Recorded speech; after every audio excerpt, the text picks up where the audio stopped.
Hey everybody, this is Tracy here with another edition of A View from Tracy's Point, and we are here for our recap and Twitter roundup for today's testimony in the United States versus Kelly McDavid and Brown.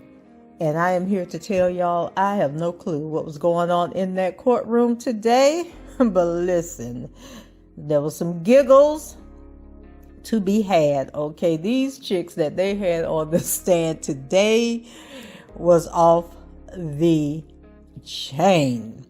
So we had Tracy Sampson, and you guys remember Tracy Sampson sued him. She was an intern for Epic Records back in 1999 or something, but there seems to be some discrepancy on when she actually met Mr. Kelly and started working for him.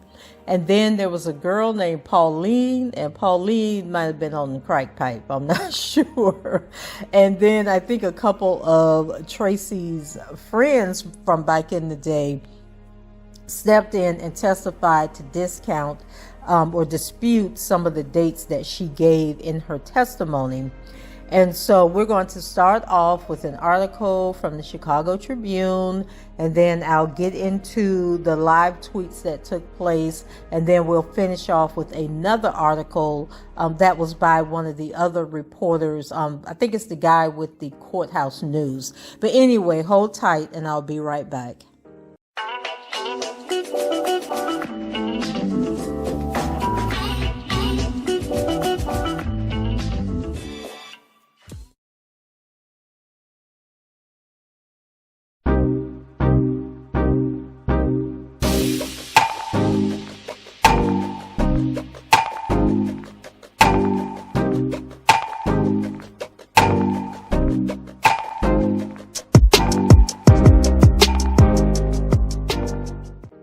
Okay, so let's start with this article from the Chicago Tribune, and it was written by Jason Mesner and I believe Megan Crepeau. They have been covering the case, and there is their live tweets that I follow on Twitter. So it says, the two women who took the stand against Kelly in his federal trial in Chicago on Monday couldn't have been more different in demeanor. One was fierce and unapologetically sarcastic. The other spoke so shyly that courtroom personnel often had to remind her to speak up. But both were equally confident about their allegations, describing in vivid and disturbing detail how Kelly repeatedly assaulted them when they were underage. Okay, so both women also faced hours of intensely combative cross-examination from Kelly's attorney, Jennifer Bongine, who hit hard on both their motives for coming forward and whether they were truly underage when they began their relationship with the singer. So the questioning led to some startling exchanges, with the quieter of the two women telling Bongine, "You don't have to be mean to me." Girl, you're supposed to be 40 years old and talk about somebody being mean to you. Okay, so after Bongine said she was trying, the witness retorted, "Try a little harder." I like seeing the real you is cute, Bongine shot back. All right now. So it all amounted to another extraordinary day of testimony in Kelly's trial, now in its third week at the Durkin U.S. Courthouse, which has so far featured 23 witnesses. Prosecutors have indicated they may rest their case in chief by Wednesday. That's interesting because they claimed they were going to need a whole month to put on their case. And basically what they have presented before us, maybe they didn't have all the witnesses they thought they were going to have, because everybody that's gotten up there to talk, they only talked briefly. They probably were up there about 30 minutes at the most, and then of course they had Rashona up there for Jesus, felt like a month, but I think it was really just 2.5 days she was up there. And then Lisa Van Allen, I think she was up there a couple of days, but for the most part the people have just been in and out. And so it goes on, to talk about what he's being charged with. And then also on trial are former Kelly associates Darren McDavid and Milton June Brown, who, according to the indictment, schemed to buy back incriminating sex tapes that had been taken from Kelly's collection and hide years of alleged abuse. Okay, so it says Monday's first witness, a 37-year-old woman testifying under the pseudonym Pauline, said she was best friends with Rishona, Kelly's goddaughter, and often hung out with her at Kelly's home and recording studio when she and Rishona were both about 14. She went looking for Rishona at Kelly's home and found her butterball butt naked, kneeling in front of Kelly, she testified. So he told me he was just looking for bruises on her because she hurt herself, she said. I told him that that's not how you look for bruises, and he said that's how he looked for bruises. Then he stated that we all have secrets. This girl. Child. So Kelly directed her to have contact with him and Rishona, and they began to have these interactions regularly. She said it was dozens or maybe hundreds of times when Pauline was between 14 and 16, according to her testimony, and the legal age of consent in Illinois was 17. Pauline said Kelly gave her alcohol, specifically hypnotic, which wasn't even on the market at that time. Oh Lord, they said that hypnotic wasn't even made when she was talking about all this here nonsense. The distinctive sky blue liquor. Pauline testified she also had threesomes with Kelly and another person, Brittany. Has Brittany testified yet? I can't remember. I think Brittany testified already. I haven't done the transcripts on it, but I think she has. Kelly would videotape the encounter, she said. He had tripods and cameras in the room and kept the tapes in a gym bag, she testified. Boy, they gonna run with that lie about the gym bag and the tapes, until the wheels fall off, or shall we say, till all the videotapes fall out that gym bag.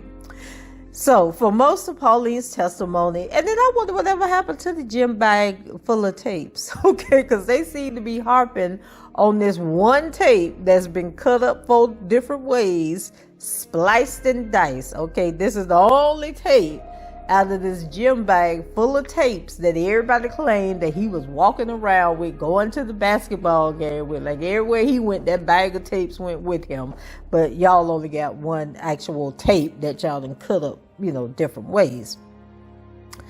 So, child, she said for the most of Pauline's testimony, Kelly, dressed in a dark blue suit, kept his head down, sometimes shaking it back and forth.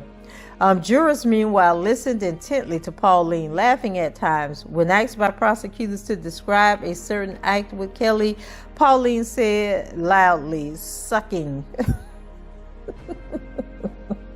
Sucking in the F word.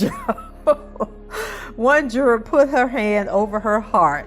When Pauline was contacted by Chicago police in 2001, she identified Rishona in a photo, but only because Pauline's mother was in the room and also would have recognized Rishona.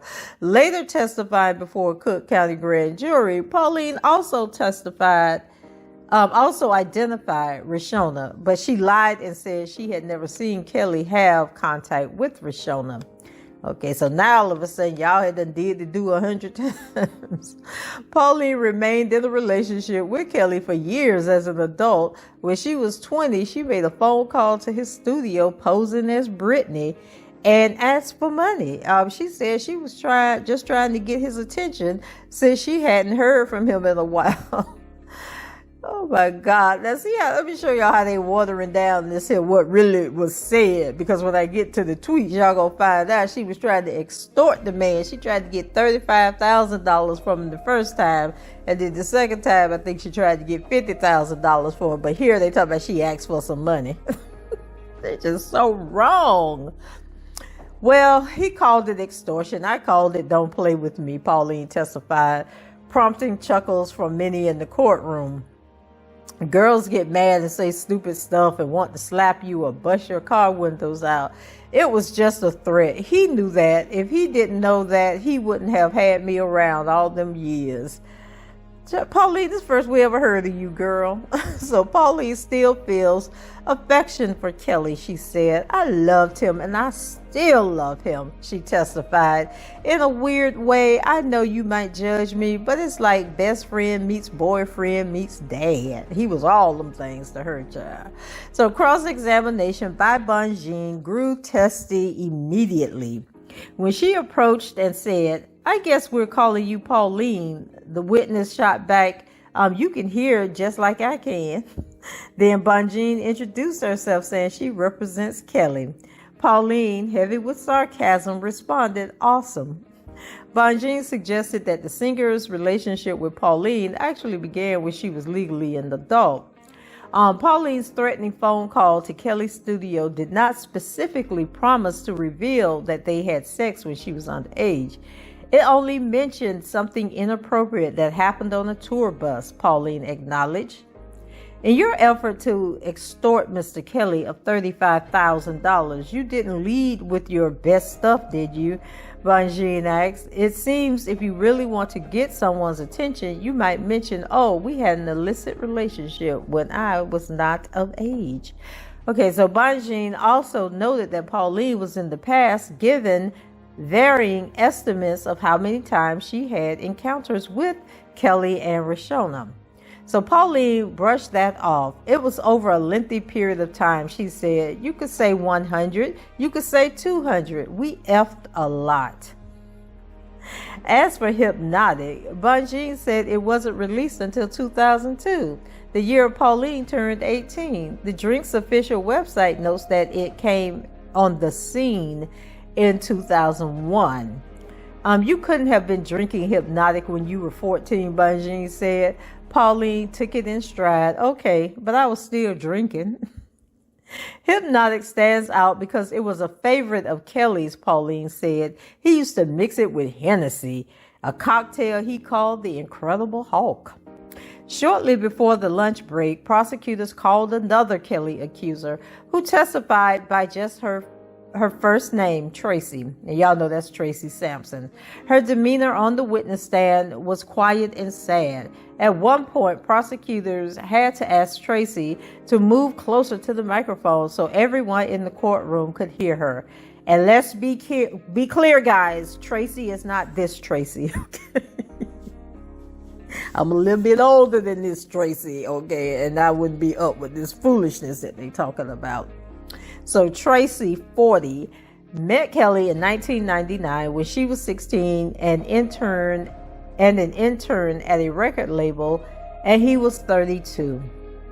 Not long afterward, Kelly gave her his phone number at an expo and told her to call him. When she did, he invited her to his studio, where he got her into an office area alone, she said. He said he liked her, and she told him she was 16, she testified. He's like, okay, she said. He told me he was 23. So they kissed, and when she declined to give him... Okay, wait, hold up. Let's do the math. Hell, let's do some calculating here.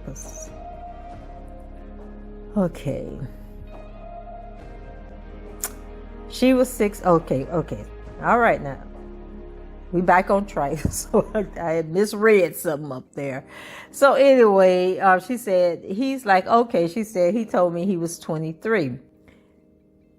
So he lied about his age. If she was 16, he said he was 23, but he was really 32. Okay. So they kissed, and when she declined to give him oral, he masturbated and ejaculated on her, she said. Now listen. She an intern, right?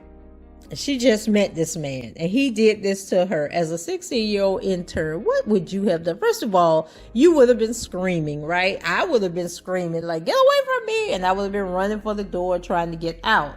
And then even if this happened where it got to as far as it did happen, I would have went and told somebody. Whether I thought they would believe me or not. Like, girl, It's just the willingness to just go along to get along that's bothering me throughout this entire case. So it goes on to say, I tried to pull back, but he had a hold on my shirt and he was pleasuring himself, she testified. Afterward, when he saw she was upset, he said he was really sorry and he didn't mean to upset me. He promised that that wasn't his usual behavior. About a week later, Kelly assaulted her in a hotel room, she testified, describing their encounter in explicit detail. I told him I didn't want to have sex, but he had forced himself in me, she said. Now, child, how he forced himself in you? Did you not have on drawers? Did you not have on bottoms like pants or something? I'm just asking. When I asked him to stop, he did stop. Tracy said that in early summer 1999, she visited Kelly at the Chicago track studio. Why? You done been assaulted twice. Why you going to the Chicago track studio? He told me this time we were going to have sex and it would probably hurt, but I would have to let him finish, she said. They then had sex in the studio's attic, the sky room, she said. I really be trying not to laugh at these stories that these people be telling, because I know it upsets some of y'all when I laugh about it, but it's just the stupidity of it all. It's just it was too easy for you. It was just too easy for you to go along with this nonsense when you claim you didn't want to do it or you were petrified, terrified. And then you up here talking about you was at Chicago tracks when them girls, Lindsay and the other one, then say it was people in this place all day, all night.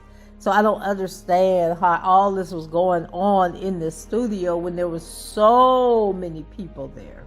So many people there. So over the next year or so, she said they had sex about 50 times, including some encounters involving other girls. Tracy began to cry softly on the witness stand as she testified about one of those incidents, a threesome with Rashona and Kelly at Chicago tracks.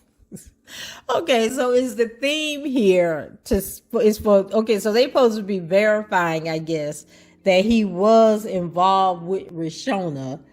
So everybody done ran through Rashona, child. Every woman in the city of Chicago done ran through Rashona. Okay, according to this testimony, Rashona should have been tired. She should have been wore out. Okay, like Rashona probably, I don't even know how she got that man to have a baby, because she got to be wasted. She got to be stretched out. Like, because how many people done slept with Rashona since this case started? We on like the fifth person that done slept with her. Like, everybody was sleeping with her. Pauline done did it. Brittany did it. Lisa Van Allen did it. Now Tracy has done it. Then we hear Drell was doing it. So everybody was getting some of Rashona, child.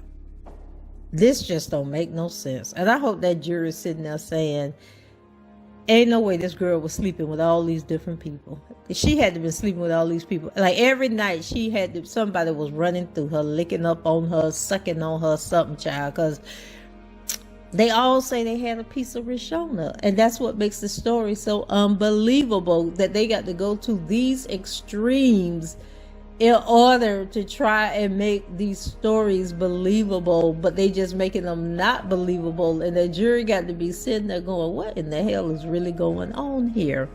But I'll continue on reading. So, child, she said, he told me, remember, you said you wanted to please me. Ain't that what Rashona said? He told me to get naked and take off my clothes, Tracy said. Girl, I'm ashamed that we share the same name. Kelly then brought Rashona into the room. Rashona was naked. She had no clothes on in the studio with all the doggone people running around. So I was really confused and just really angry, because I didn't really think there was anybody else but me and Rob. Okay, you stupid. Tracy said through tears. They just seemed to be really familiar with each other, and they knew what was about to happen, and I was the only one who didn't, which was your cue to get up and leave. So Tracy said Kelly told her to stop being a baby. He set up the camera and a microphone and directed them as they had oral. Tracy said. She said the relationship ended in 2001 when she was 18. On cross-examination, Bonjean repeatedly asked Tracy about conflicting statements about her age when she began a relationship with Kelly. I know you call yourself a minor, but at no point did you ever allege that you were under the age of 17 when you had sexual contact with R. Kelly, correct? Bonjean asked. I'm sorry, but that is not correct, Tracy responded. I have always told the truth of how old I was. Bonjean took Tracy through statements she made to Cook County prosecutors in 2002, none of which mentioned her account of being coerced into sex with Roshona. Paperwork from a 2001 lawsuit she filed against Kelly also appeared to conflict with her testimony. Bonjean showed Tracy records from the suit, including a sworn affidavit she signed saying she became an intern in April of 2000, not 1999, as she testified.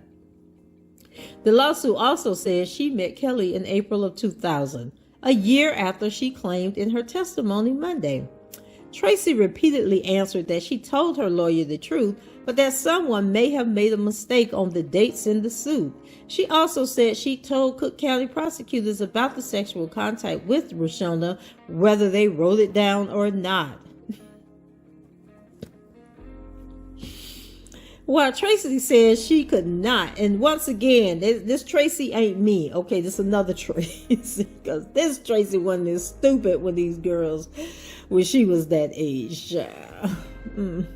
So while Tracy says she could not remember the specific expo where Kelly gave her his number, the paperwork from the lawsuit identifies it as the Black Women's Expo.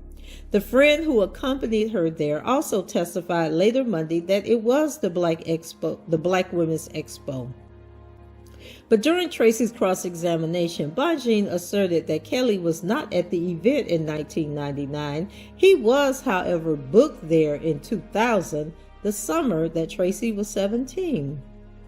When recounting her experience with Roshona, Tracy looked weary, keeping her eyes downcast or tilted towards the ceiling as if to blink away tears. In a small, quiet voice, she repeatedly apologized whenever she said she could not recall something or asked for a question to be repeated. With each, "I'm so sorry," Bonjean seemed to grow more annoyed. You don't need to apologize to me," Bonjean said with an exasperated sigh. "Just tell the truth."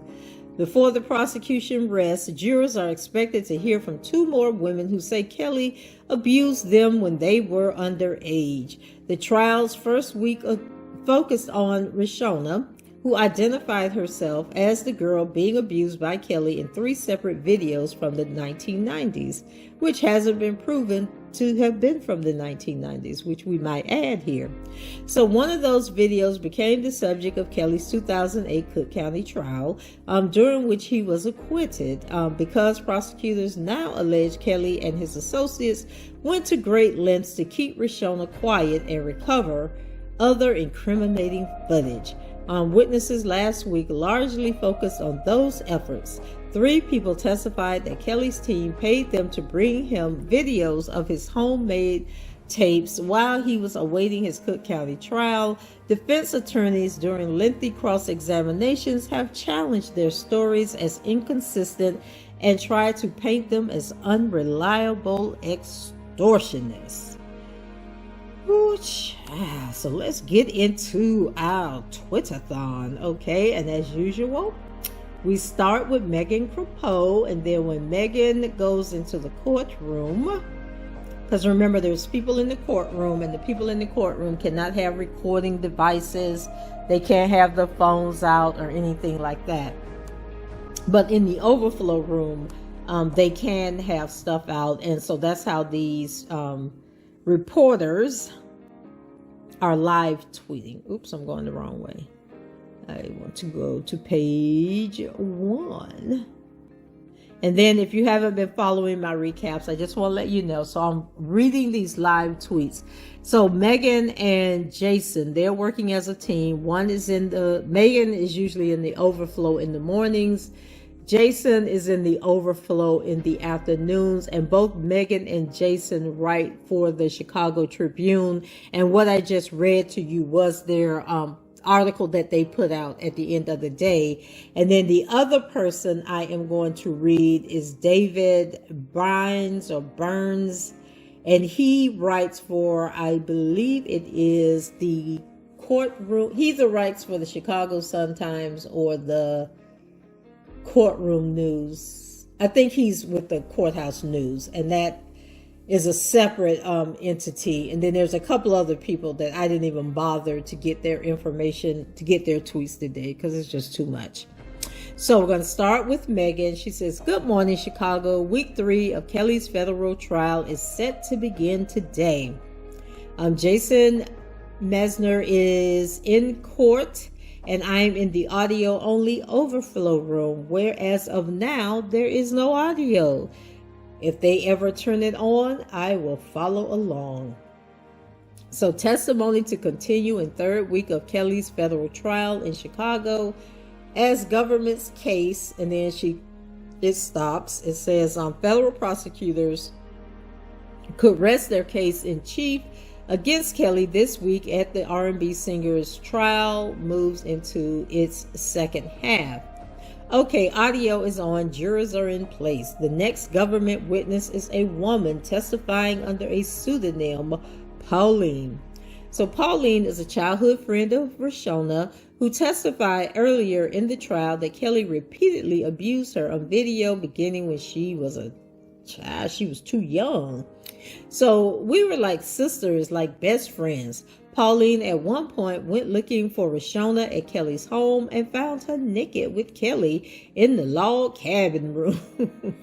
Why they got them people calling that room the log cabin room? Now that's a term that the prosecutors done made up and got all these girls coming in here talking about it was the log cabin room.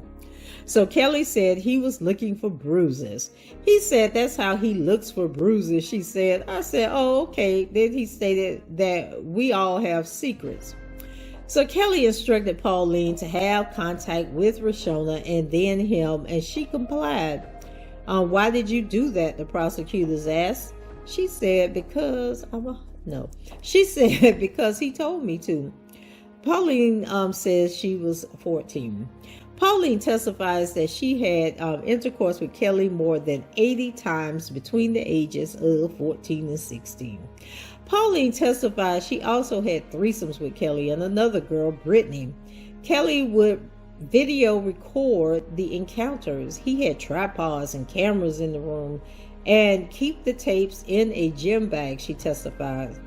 Okay, then I'm wondering if Pauline is, or is that Pinky? So who is individual number 3? Because we know Tracy Sampson was individual number 4. And then there was a 5 and a 6. And number 3 was supposed to be the same, I guess the same age as Roshona.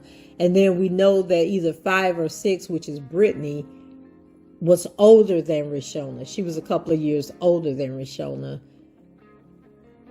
I can't keep up, child. So maybe, I don't know. So maybe Pinky needs to testify.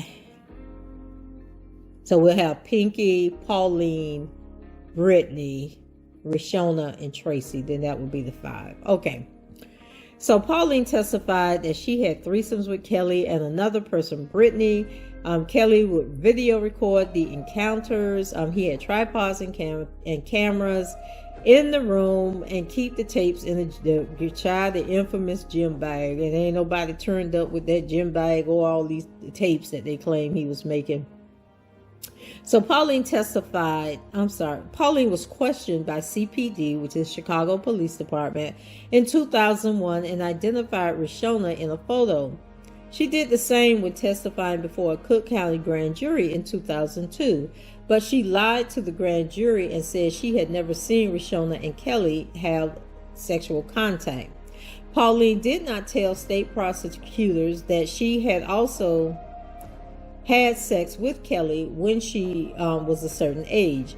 I did not want to have myself involved. I didn't want to put Rob in an even worse situation. I was trying to be as loyal as possible.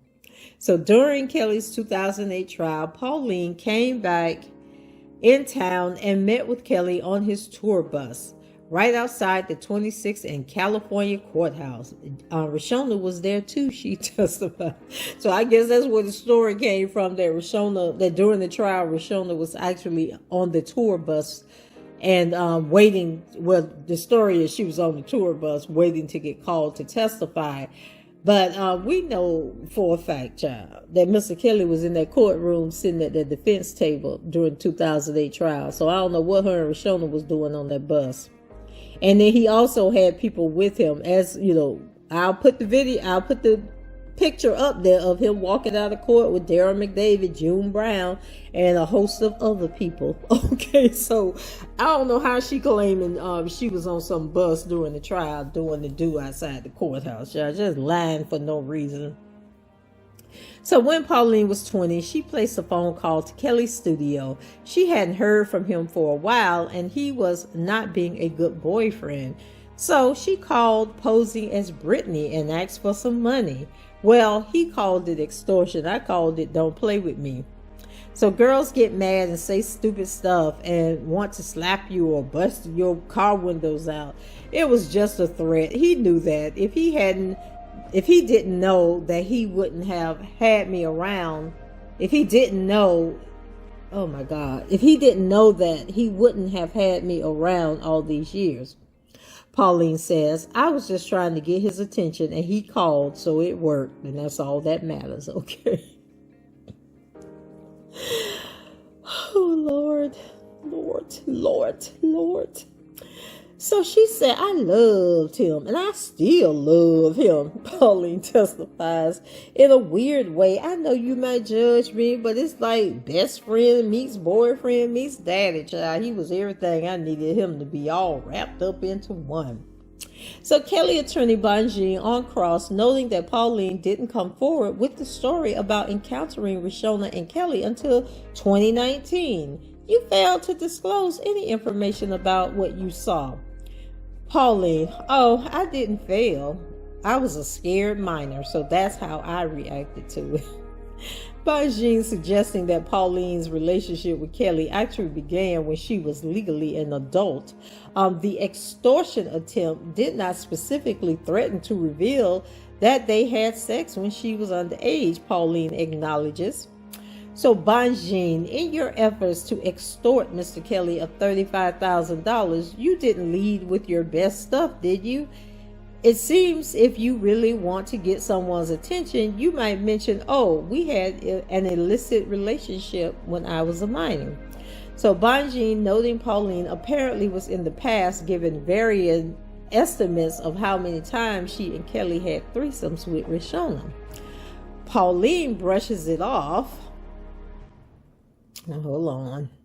Pauline brushes that off. It was over a long period of time. You could say 100. You could say 200. We effed a lot. But she actually said the F word in court. Pauline testified that Kelly would give her alcohol before her... would give her alcohol before their encounters, specifically Hypnotic. But Hypnotic didn't hit the market until 2002, Bonjean says, the year Pauline turned 18. And then I guess they did some research and it actually came on the scene in 2001. Okay, we were drinking it then, Pauline said. Bonjean, you couldn't have been drinking Hypnotic when you were 14. Pauline, okay, but I was still drinking. Pauline recalls Kelly liked to mix Hennessy and Hypnotic, a drink he called the Incredible Hulk. Child, that's what they call it in the club. I don't think that man was making that. I don't think he was doing that. Apparently, it's spelled HPNOTIQ. I deeply regret the error. So, I don't know how it's spelled either. Oh, she had a Y in there, child. I don't know because I don't drink it. I just know it's blue. So then they drop a link and it says also the liquor's official notes that it came on the scene in 2001, the year Pauline turned 17. Okay, Bonjean, where did your mother think you were during these times you were having these countless encounters with Mr. Kelly?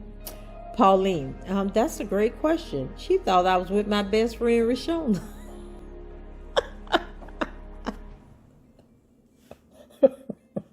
Oh, Lord. Lord. Pauline says she had sexual contact with Kelly at a condo on Orleans.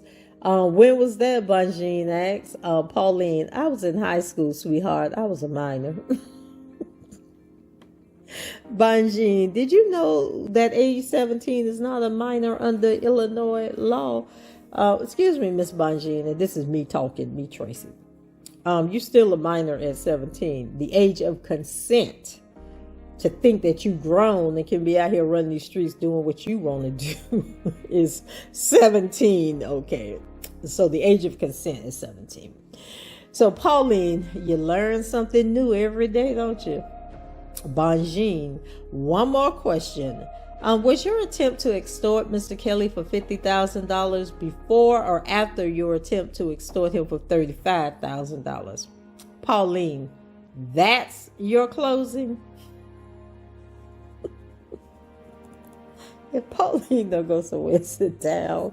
Pauline says she got a man and 3 kids. Why is she at this trial acting like this? Like, what must her man, her husband, and her kids be thinking about their mama at the courthouse carrying on like this? Like, girl. So, child, the next witness, I'm sorry, let me go on back. On prosecutors' redirect, Bonjean and the AUSA began arguing about whether prosecutors can present certain of Pauline's prior prior statements. Bonjean, I was very precise in my questions, and then Pauline interjected from the witness stand, because I guess they hadn't dismissed her yet. So she interjected in support of the AUSA and said, no, you wasn't. You was not precise.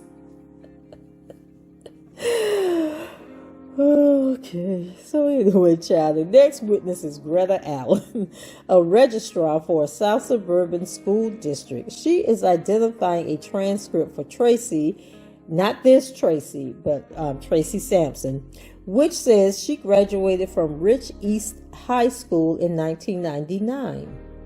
Next, prosecution witness is Tracy, who is testifying using only her first name. Okay, because child, now they done switched it to her first name, because before the trial, they was talking about it was her pseudonym, and I was like, okay, how your pseudonym gonna be your first name? Like, we already know your first name is Tracy, so okay, she is going by her first name, they just can't use her last name. So Tracy says she met Kelly in 1999 when she was a 16-year-old intern at Epic Records. They were introduced by her boss, she testified. They met at Hoops, the West Loop basketball gym, and then her boss drove her to Kelly's recording studio. When her boss was out of the room, okay, let me ask y'all something. Okay, I'll ask y'all after I read this. Okay, so let's read this again. Tracy says she met Kelly in 1999 when she was 16 and an intern at Epic Records. They were introduced by her boss, she testified. They met at Hoops, the West Loop basketball gym, and then her boss drove her to Kelly's recording studio. She met him in 1999. She was 16. They were introduced by her boss. They met at Hoops, the West Loop basketball gym, and then her boss drove her to Kelly's recording studio. Okay, so was it just her and the boss at the basketball gym, or did they go to the gym and then he said, we go into the studio, and then they followed him to the studio? Okay, but this is the type of stuff, this is why you need the transcripts, because the transcripts will answer that question for me. So then she says that when her boss was out of the room, Kelly offered to show her the controls and told her she could sit on his lap. Tracy testifies she told him no. And that should have been your cue to leave, girl. So a little while later at an expo, Kelly gave her his phone number, and when she called, he invited her to the studio. Her friend convinced her mother to let them go to the studio even though it was late, she testified. Kelly took Tracy up to an office alone, she testified. He said, well, I like you. I said, well, you know, I'm 16. He's like, okay. He told me he was 23. They kissed, and when she declined to give him oral, he masturbated and ejaculated on her. I tried to pull back, but he had a hold on my shirt and he was pleasuring himself, she testifies. Afterward, when he saw she was upset, he said he was really sorry and she didn't mean to upset me. He didn't mean to upset me. He promised that that wasn't his usual behavior. And that was your chance, number 1, to leave. Number 2, to never come back. And number 3, to tell your parents. And number 4, to go to the police. Number 5, we wouldn't even be here today. But anyway, child, in great detail, Tracy describes Kelly assaulting her in a hotel room during a later encounter. I told him I didn't want to have sex, but he had forced himself in me. When I asked him to stop, he did stop. Okay, why was you in the hotel room with him? How did we get to the hotel? So Tracy's testimony is set to continue after the break. Follow Jim Mesner for updates. I'll be in the overflow room for the rest of Tracy's testimony. So far, her demeanor on the witness stand has been quiet and sad, a stark contrast to Pauline. At one point, prosecutors had to ask Tracy to move closer to the microphone so we could hear her. Tracy has retaken the witness stand. Prosecutors have said she would testify that later in her relationship with Kelly, he videotaped a threesome with her and Rashona. Tracy says in early summer 1999, she visited Kelly at the Chicago track studio. He told me this time we were going to have sex and it would probably hurt, but I would have to let him finish, she said. She said they had sex in the studio sky room. Tracy says she and Kelly had sex over 50 times over the next year or so, including after she turned 17. Some of those encounters involved other women. Tracy is starting to cry as she testifies about a threesome with Rashona and Kelly at Chicago tracks. He told me, remember you said you wanted to please me. He told me to get naked and dig on my clothes. Kelly then brought Rashona into the room and she was naked. She was already naked. So I was really confused and just really angry because I didn't really think there was anybody else but me and Rob. I thought I was the only one. She said through tears. They just seemed to be really familiar with each other and they knew what was about to happen. And I was the only one who didn't. And so I was crying and he told me to stop being a baby. He told me to lay down and he was like fixing the camera and the microphone that was overhead. Tracy testifies. Okay, not this Tracy. Tracy Sampson. Okay. So Tracy says that Kelly told Jane to start giving her oral, told her to tell Rashona. I'm sorry, let me stop. Tracy says Kelly told Rashona to start giving her oral, told her to tell Rashona she was doing a good job. He asked me if I liked it and I said no. He got angry and yelled at me, she said. So the contact with Kelly ended when she was 18, Tracy says. Tracy says she never told her parents or police about the relationship. In August 2001, when she turned 19, she filed a lawsuit against Kelly in Cook County.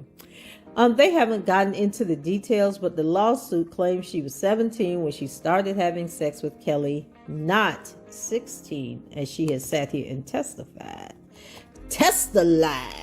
So the lawsuit was settled out of court for $250,000, but Tracy says she's not sure how much she actually received, but it was not the full amount.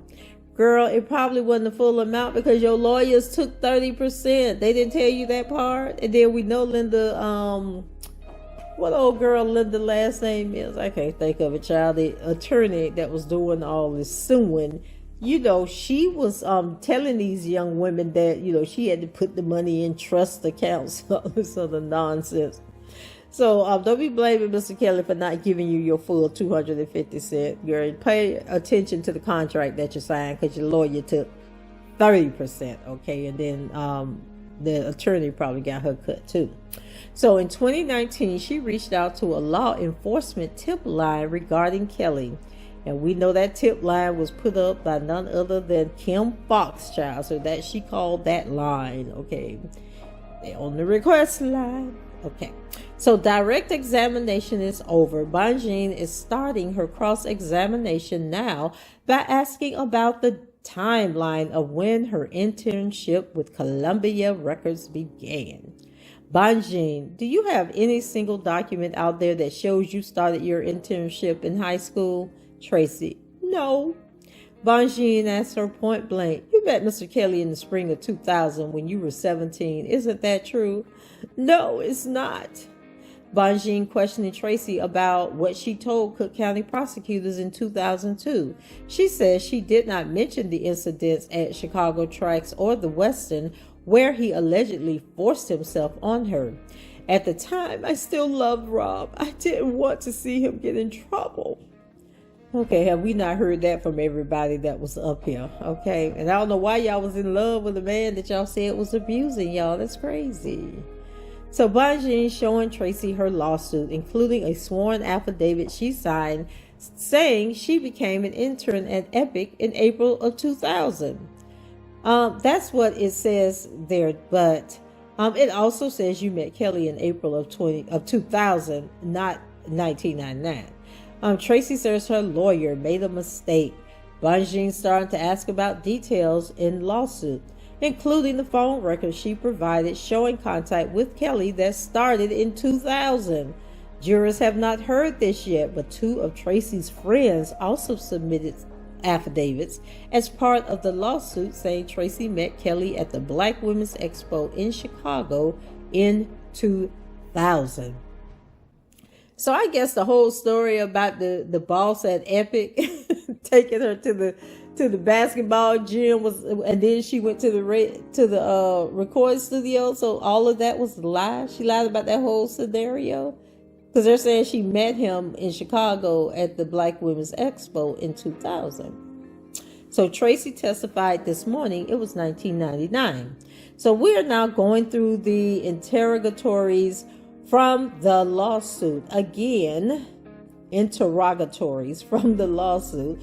Again, all of the questions and answers posed in the litigation mentioned 2000 as the year of the events in question, not 1999. Bonjean, I know you call yourself a minor, but at no point did you ever allege that you were under the age of 17 when you had contact with Mr. Kelly, correct? I'm sorry, but that is not correct. I have always told the truth of how old I was. We are back after a short break. Bonjean still getting after Tracy about her recollection of what her age was at the time of her relationship with Kelly. Tracy has repeatedly apologized in a quiet voice when she can't recall or ask for a question to be repeated. With each, I'm so sorry, Bonjean seems to grow more annoyed. You don't need to apologize to me, Bonjean said with an exasperated sigh. Just tell the truth.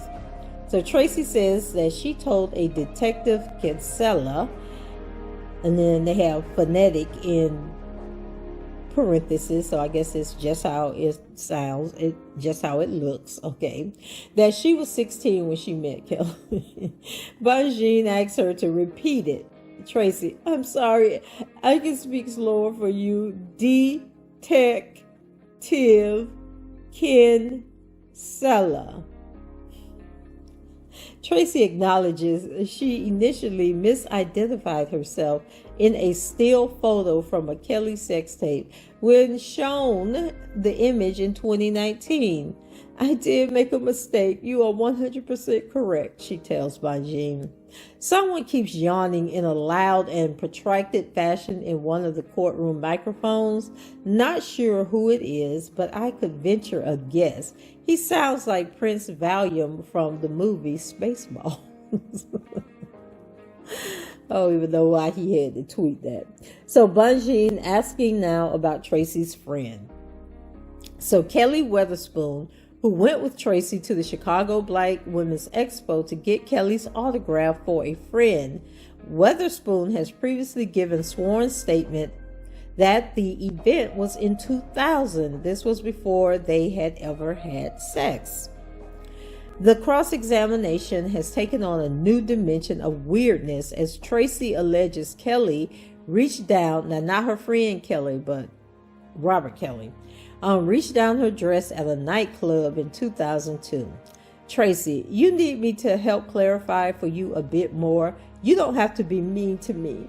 Bonjean says she's trying. Tracy said, well, try a little harder. Have some compassion for me.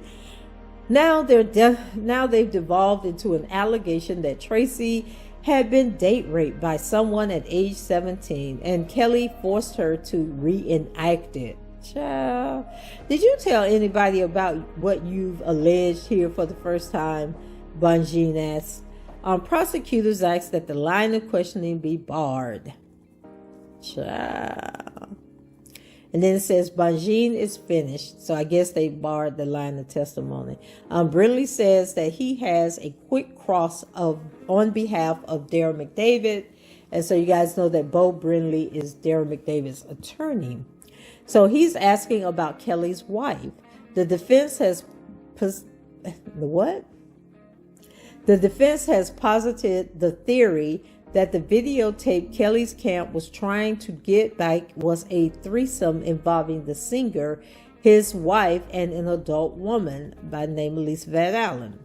So Brindley asks about an interview with law enforcement where Tracy said Kelly's wife had allegedly told her that she liked Tracy's physique. Like, girl, where did you meet Drea at? So Tracy says she thought the comment was a come on. It just felt indecent. It felt wrong.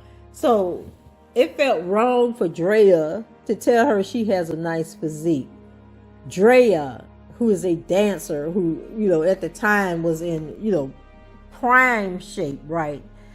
Who probably working out every single day, dancing every day. So she sees somebody else, with a body that she admires. And I think that athletes and, people that are into, bodybuilding and, activities that require a fit, firm body, I think it's common for them to admire other people's bodies. So Drea might have been wanting to ask the child if she want to take some dance lessons or something, but she done got all in her feelings talking about she felt it was indecent.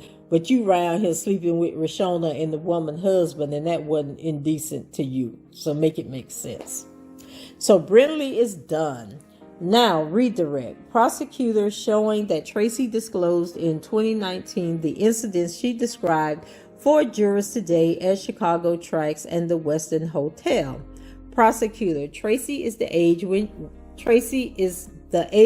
you met Mr. Kelly firm in your mind. And she said, yes, 16 years old. And is the year you met him firm in your mind? Yes, 1999. And what were you doing then? I was just finishing at Rich East High School. Tracy is off the stand. Okay, just because it's firm in her mind doesn't mean it's the truth. Okay, you tell yourself a lie enough times, you'll start to believe it is the truth, but it doesn't make it the truth. And if you already got the proof from the Women's Expo, from the friend, showing that the man was there to sign autographs in 2000, not in 1999, and then where is them records from Epic?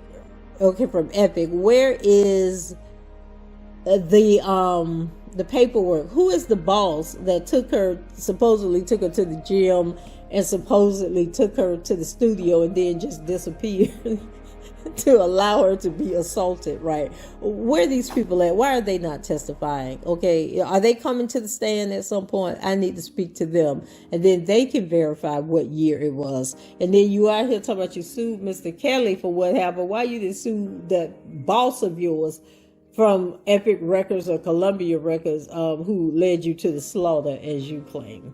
But anyway, so Witherspoon, let's see. She's off the stand. Next up is Kelly Adams, formerly Kelly Witherspoon, who was Tracy's good friend at the time she met Kelly. So Witherspoon says, Tracy graduated high school early at age 16 and got an internship with Epic Records. It was during that internship that they attended the Black Women's Expo at McCormick Place. A short time later, Witherspoon was with Tracy at the Westin Hotel. After Kelly came to the room, he sent her to go get breakfast. She was gone a couple of hours and waited for Tracy in the lobby. She says she never saw any physical contact between them. Judge Lynn Weber adjourns the trial for the day. Cross-examination of Witherspoon will begin at 10 a.m. on Tuesday. Prosecutors have said they intend to rest their case on Tuesday or Wednesday. So that was the conclusion of, what's his name? Jason Mesner. That was his tweets that I just read to you. Now we are going to go into the tweets of Dave Burns, or Byron's, or however he spells his name, Byrnes. And then once I finish reading his tweets, I'm going to read the article that he put out today following the testimony. So it says, week 3 of the Kelly federal trial in Chicago starts this morning. Last week, defense attorneys concluded their cross-examination of Lisa Van Allen, a woman who said she was in several of Kelly's alleged tapes along with Rishona. So this morning is set to start with Kelly's defense team cross-examining Keith Murrell, Van Allen's friend from Kansas City. Van Allen claimed to have sent Murrell a copy of one of Kelly's alleged tapes that featured herself and Rishona in 2001. Correction. It seems defense has concluded look, I'm getting kind of like, okay, wait a minute. I thought they finished with him on Friday. Okay, so it says, correction. It seems defense has concluded its questioning of Morrell. Instead, first on the stand this morning is Pauline, a friend of Rishona, giving her direct testimony to prosecutors under the pseudonym. This morning is set to start with Kelly's defense team Okay, you already said that, sir. Okay.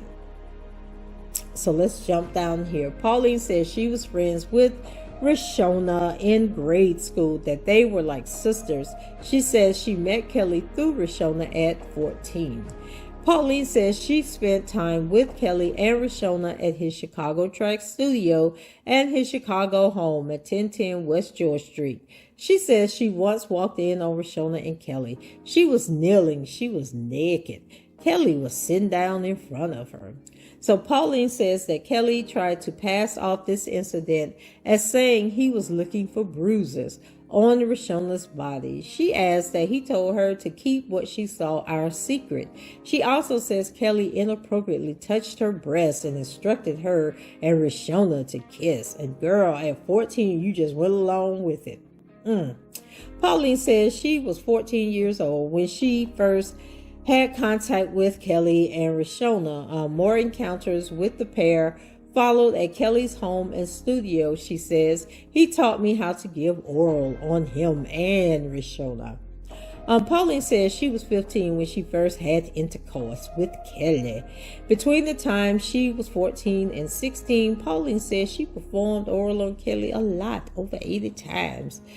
She gives the same over 80 times figure for the number of times she had intercourse with Kelly as well. And at least 60 threesomes. Child, these girls just whoa out with Kelly and Jane together. Pauline recognizes photos produced by the prosecution showing different rooms in Kelly's Chicago track studio. She says Rishona's parent would sometimes take her and Rishona to the studio. Pauline adds that Kelly gave her his number and that she had sex with Kelly in multiple rooms of the Chicago track studio. Pauline also identifies Brittany, another alleged underage Kelly victim, who she said was one of her best friends. She says she had threesomes with Brittany and Kelly multiple times. Oh my God, I can't. Oh. Between 15 and 16. Pauline says she also had sex with Kelly and Rishona on his tour bus at times when the bus was out of Illinois. She adds that she had significant feelings for Kelly. I loved Rob. He was one of my best friends, she said. Why are they talking about this man like he was one of their classmates? Oh, Lord. Pauline, what is it? Pauline says Kelly sometimes served her alcohol while underage, including hypnotic liquor. Pauline says that Kelly recorded their scenes and that while at one point she took one of his alleged tapes out of his duffel bag, she later returned it. Why? In 2001, when Pauline was 17, she said she participated in a Chicago Police Department investigation of Kelly alongside her mother. They showed me a photo of Rishona naked with Rob. She said she later got a subpoena to testify before a grand jury in May 2002. Pauline says she lied to the 2002 grand jury just like she lying right now about her involvement with Kelly in order to protect Kelly herself and especially her mother. I sure did lie because I wasn't going to admit that in front of my mom for anybody, period, she says. But now you sitting up here at the witness stand admitting it and claiming you got a husband and kids at home that should surely be embarrassed right now.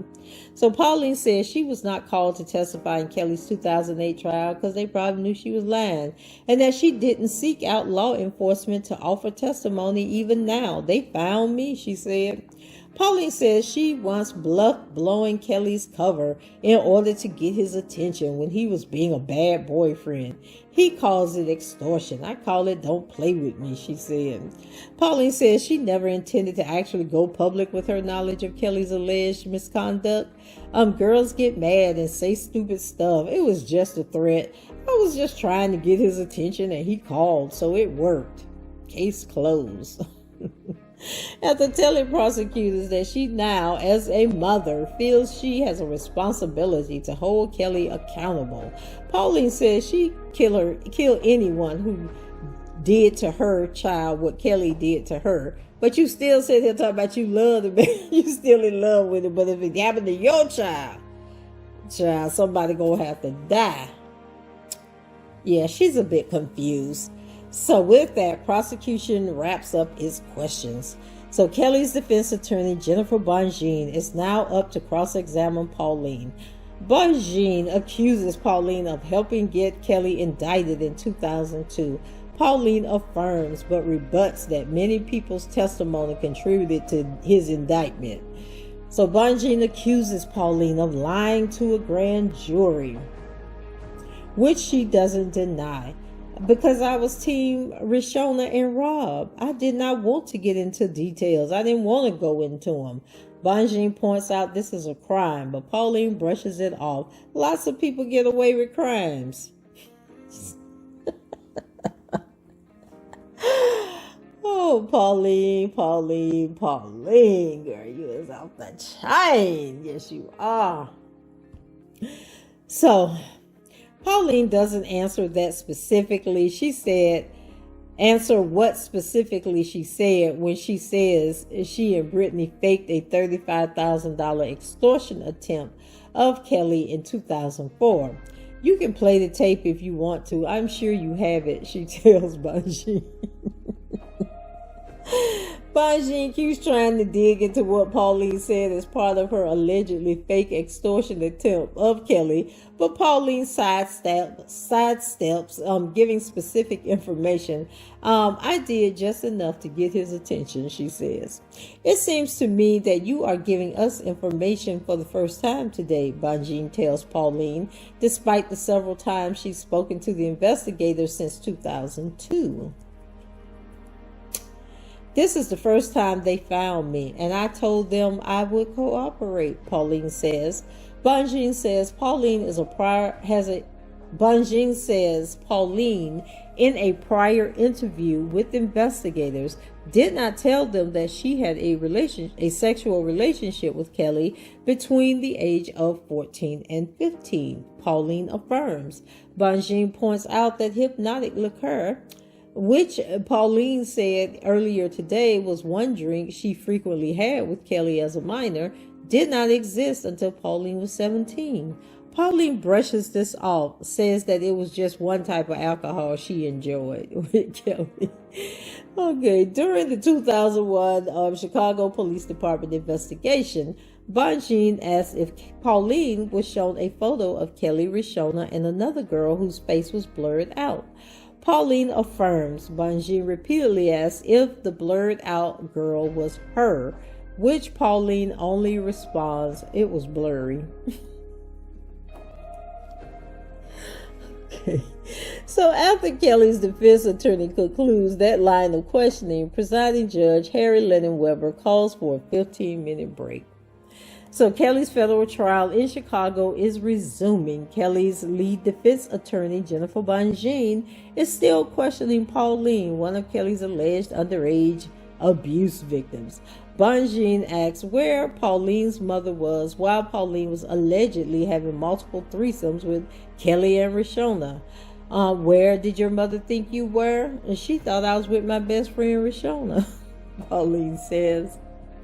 Moving on, Bongine asks if Pauline was also bluffing when she took one of Kelly's alleged tapes from his duffel bag and allegedly demanded money from him for its return. Were you playing when you threatened to extort him for $50,000? Yes, Pauline says. Okay, moving on again, Bongine asks Pauline at what age she first had sex with Kelly. Are you asking about actually doing it or sucking? They're two different things. I'm sure you know that, Pauline responds. Pauline needs to be slapped, okay? Backhand and then forehand. Just slap, pow, pow. Because she out of control. So Pauline clarifies that she first had intercourse with Kelly at 15. She goes on to state that she continued to be friends with him through college.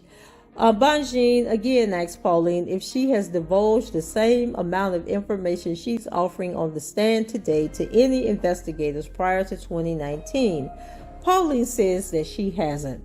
Bongine calls for a sidebar before attempting to dig into Pauline's relationship history outside of Kelly.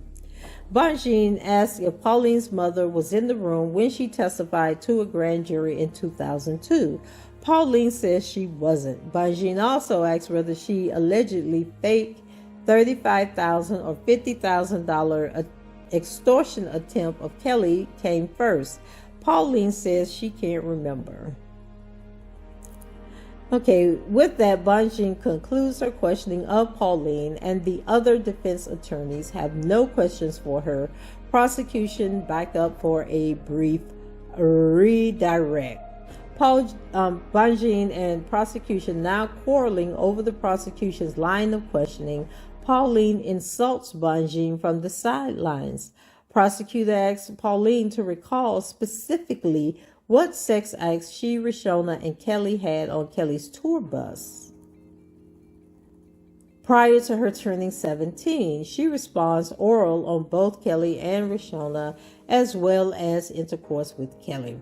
Prosecution briefly touches on the question of alcohol again, to which Pauline restates she drank underage with Kelly and later developed a taste for hypnotic. Pauline then gets off the stand and prosecution moves on to his next witness.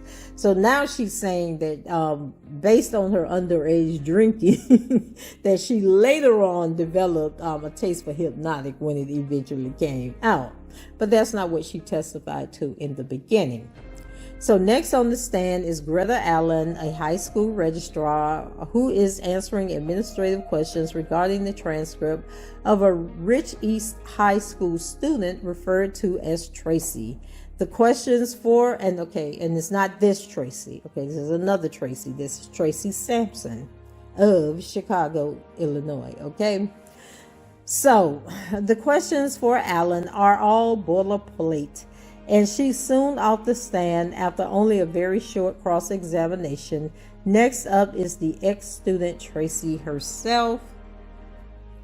Correction, the now 40-year-old student says her name is spelled Tracy. Tracy says she knows R. Kelly, and the reason he says that is because he had been spelling it Tracie. So she says was introduced to Kelly by her boss, Kathy Carroll. As child, we done went from Columbia Records to Sony Records, and she actually interned for Epic Records. While working as an intern, Tracy says that while an intern, we would go out to dinner with artists. We would go to parties. But girl, you was only 16. Why was you going to parties? You should have been going home. Tracy said Kathy would call Kelly her brother. She says Kathy introduced her to Kelly at Hoops, a basketball gym in Chicago. The same as, now didn't she say, I thought she said it was a man when somebody else was talking. Or maybe she did just say boss and I assumed it was a man.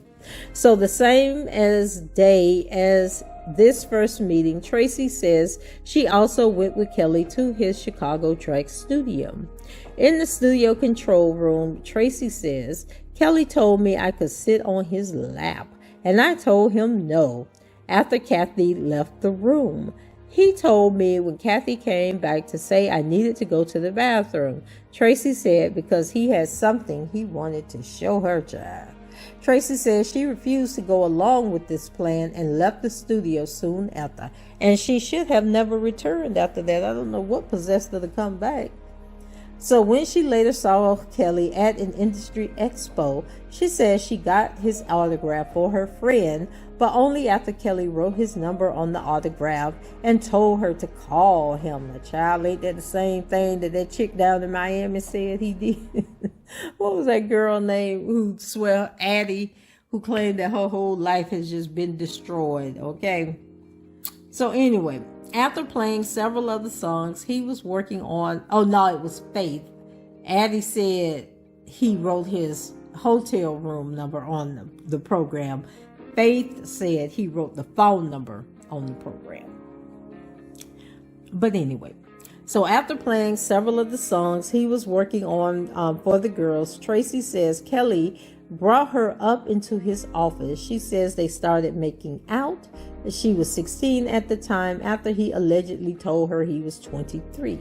Tracy says Kelly told her to kiss his peanuts, which she refused, though he continued masturbating in front of her.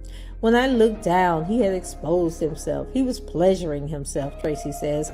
After this, she says he became apologetic. At a later encounter, Tracy says Kelly made her undress and that he performed oral on her. I had never had any kind of sexual contact with anyone, Tracy says, but girl, you sure was willing to go along to get along. Okay, after she climaxed, she says Kelly made her perform oral on him. So in this same encounter, Tracy says that Kelly also forced himself on her for intercourse, though he stopped when she told him to stop. Tracy is audibly sobbing as she says this, and Judge Lyndon Weber calls for an hour break for lunch. I'm going to end live tweeting for the day because this is just becoming too much. So I can work on a full story. Kelly's federal trial in Chicago is expected to last into September. More alleged Kelly victims come forward as trial enters third week. 2 more women who say they had encounters as minors testify, with one alleging the former R&B star R her. Okay, so then I told you guys I was going to wrap it up with his article. So his article says, as Kelly's federal trial in Chicago enters its third week, yet more women have taken witness stand to claim that Kelly had sex with them while they were young. One, going by the pseudonym Tracy, has brought forward the most serious allegations yet against the former singer.